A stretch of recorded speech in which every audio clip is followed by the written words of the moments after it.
નમસ્કાર, હું ભાવના ચૌહાણ. આપ જોઈ રહ્યા છો આપનું વિશ્વસનીય ઓસ્કાર ગુજરાતી ન્યૂઝ બુલેટિન. ધારી તાલુકાના ગોપાલ ગ્રામ ખાતે શ્રાવણ માસના પ્રથમ દિવસે પવિત્ર નીલકંઠ મહાદેવ મંદિર ખાતે ભવ્ય ધાર્મિક કાર્યક્રમોનું આયોજન કરવામાં આવ્યું હતું. શ્રાવણ માસના પ્રારંભે જ સમગ્ર ગોપાલ ગ્રામ ભક્તિના રંગે રંગાયું હતું અને ગામમાં હર હર મહાદેવના જયઘોષ સાથે આધ્યાત્મિક માહોલ જોવા મળ્યો હતો. શ્રાવણ માસના પ્રથમ દિવસને લઈને વહેલી સવારથી જ નીલકંઠ મહાદેવ મંદિર ખાતે વિવિધ ધાર્મિક કાર્યક્રમોનો પ્રારંભ કરવામાં આવ્યો હતો. ભગવાન ભોળાનાથના દર્શન અને પૂજન માટે મોટી સંખ્યામાં શ્રદ્ધાળુઓ મંદિર ખાતે ઉમટી પડ્યા હતા. આ પ્રસંગે ગોપાલ ગ્રામના વિવિધ માર્ગો પર ભવ્ય શોભાયાત્રાનું આયોજન કરવામાં આવ્યું હતું. શોભાયાત્રા ગામના મુખ્ય માર્ગો પરથી પસાર થઈ નીલકંઠ મહાદેવ મંદિર ખાતે પહોંચી હતી. શોભાયાત્રા દરમિયાન ભક્તિ અને શ્રદ્ધાનો માહોલ જોવા મળ્યો હતો. ગામમાં સુખ, શાંતિ અને સમૃદ્ધિ જળવાઈ રહે તેમજ સમગ્ર ગ્રામજનોનું કલ્યાણ થાય તેવા પવિત્ર હેતુથી મહાયજ્ઞનું પણ આયોજન કરવામાં આવ્યું હતું. મહાયજ્ઞમાં શ્રદ્ધાળુઓએ ઉપસ્થિત રહી ધાર્મિક વિધિનો લાભ લીધો હતો. સાથે જ મહિલા મંડળ દ્વારા રાસ ગરબાનું પણ આયોજન કરવામાં આવ્યું હતું.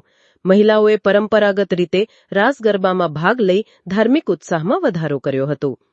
સત્સંગ સહિતના વિવિધ ધાર્મિક કાર્યક્રમોમાં પણ મોટી સંખ્યામાં ગ્રામજનોએ ઉત્સાહભેર ભાગ લીધો હતો. આ સમગ્ર કાર્યક્રમ દરમિયાન ગોપાલ ગ્રામમાં ભક્તિમય અને આનંદમય વાતાવરણ છવાઈ ગયું હતું. ગામના વડીલો, મહિલાઓ, યુવાનો અને બાળકો સહિત મોટી સંખ્યામાં ગ્રામજનો તથા ભક્તોએ ઉપસ્થિત રહી નીલકંઠ મહાદેવના આશીર્વાદ મેળવ્યા હતા. મેરામભાઈ વાળાએ જણાવ્યું હતું કે શ્રાવણ માસના પ્રથમ દિવસે વહેલી સવારથી જ અનેક ધાર્મિક કાર્યક્રમોનું આયોજન કરવામાં આવ્યું છે. મહિલા મંડળ દ્વારા રાસ ગરબા, સત્સંગ અને મહાયજ્ઞ સહિતના કાર્યક્રમો યોજાયા છે અને મોટી સંખ્યામાં ગ્રામજનોએ તેમાં ભાગ લીધો છે.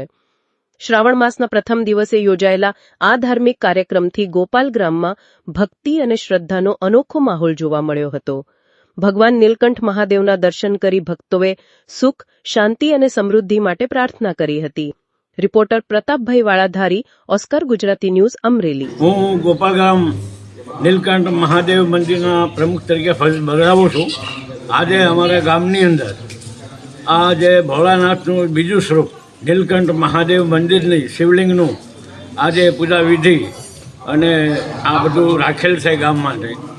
અને ગામને ખોટી રીતે દોષમાં ન આવવું પડે. ગર્ભગૃહની અંદર ગામમાં આપણે કાછડીવાળે નાહી ધોઈ અને પછી જઈ શકાય અથવા પૂજારીએ ચડાવ્યા પછી કરાય નહીં. આવું બધું દોષ ન લાગવાના કારણે એક બીજું સ્વરૂપ ભોળાનાથનું આપણે અહીંયા ભૈરવ દાદાની બાજુમાં પ્રાગટ્ય કર્યું છે. બધા અભિષેકો કરી શકે કેમ કે એ ભોળાનાથને પ્રાપ્ત થવાના છે. નામકરણ એક જ છે કે નીલકંઠ મહાદેવનું બીજું સ્વરૂપ છે. આ શ્રદ્ધા રાખી અને આ ગામને દોષમાં ન પડવા માટે બ્રાહ્મણો તથા સાધુ સંતોના સલાહથી આ કાર્ય અમે કર્યું છે. અમારા ગામ માટે આ એક ફળદાયી બને અને ગામને સારામાં સારા આશીર્વાદ મળે એટલા માટે ભોળાનાથનો આ કાર્યક્રમ રાખેલ છે.